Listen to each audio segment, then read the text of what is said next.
Hi everyone, in front of me I've got a Redmi Note 14S and let me share with you how to allow unknown sources on this device.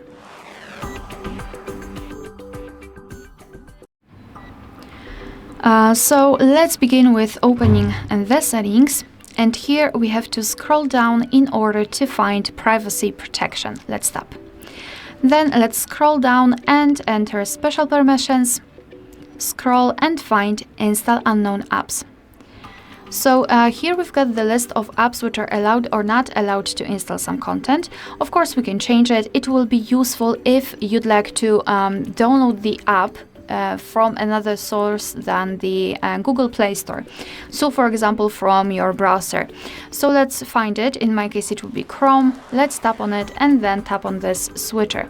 Here we've got the information that you're doing it on your own responsibility because some third-party apps aren't verified by the developer. So you may put your data and actually whole device at risk. So remember about that and choose the apps wisely. You have to mark this statement that you're aware of the possible risks and confirm it with OK. Now we can go back, and as you can see, the Chrome in my case is allowed to install something.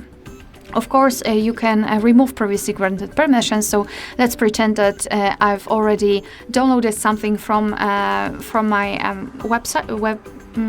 my browser, not the web browser, so we can turn it off. So let's enter the Chrome again and tap on the switcher, and after getting back you can see that it is not allowed to install anything. Alright, so that will be all. Thank you so much for watching. Please hit the subscribe button and leave the thumbs up.